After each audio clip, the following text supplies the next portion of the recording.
ફ્લેટના બીજા અને ત્રીજા માળની બાલ્કની ધરાશાયી થઈ। વાઘોડિયા ડભોઈ રિંગ રોડ પર અંબિકાધામ ફ્લેટની આ ઘટના છે। ત્રીજા માળેથી તેજલ ત્રિવેદી નામના મહિલા નીચે પટકાયા હતા। ઇજાગ્રસ્ત મહિલાને સારવાર અર્થે હોસ્પિટલ લઈ જવામાં આવ્યા હતા।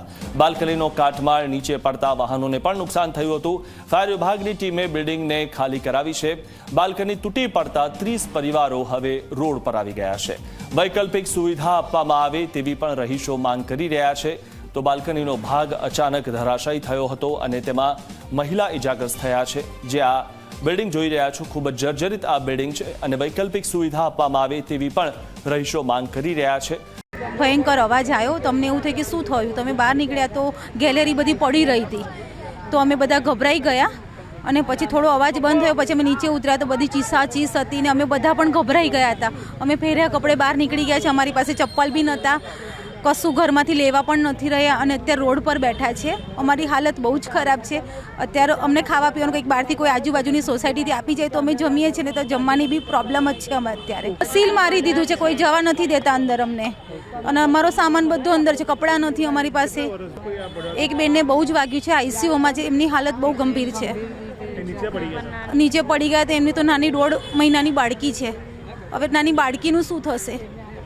એપાર્ટમેન્ટની જે પારી છે એ ધરાશય થઈ ગઈ હતી। એમાંથી એક વ્યક્તિને લેડીઝ છે એમને વાગેલું છે અને જે સ્પંદનમાં હમણાં એમને દાખલ કરેલા છે અને રાત્રે એમનું જમવાની બધી વ્યવસ્થા કરેલી હતી અને કોર્પોરેશનની ટીમ તરફથી અમે રહેવાની બી સગવડ કરી છે। જમવાનું બી એમને અમારા તરફથી પૂરતી જેટલી એમનું મદદ થશે એટલું અમારી પાર્ટી તરફથી અમારા ધારાસભ્ય શ્રીબીન સૂચના આપી છે અને અત્યારે એમના ફાયર બ્રિગેડને બોલાવીને એમની જે લોકોની જરૂરિયાત ચીજ વસ્તુઓ છે એની જેટલી નીકળશે એટલી બહાર કાઢવા માટે મદદ કરીશું। એ કોર્પોરેશને સૂચના આપી દીધી છે। આજકાલમાં રિપોર્ટ બી એ લોકો પહેલાં જોશે ને પછી એની આગળની કાર્યવાહી કરશે। જે અંબિકાધામવાળા છે છેલ્લા ઘણા ટાઈમેથી બૂમો પાડે છે કે ભાઈ અમારું સ્ટ્રક્ચર ખરાબ છે, તૂટી જશે, આમ છે તેમ છે।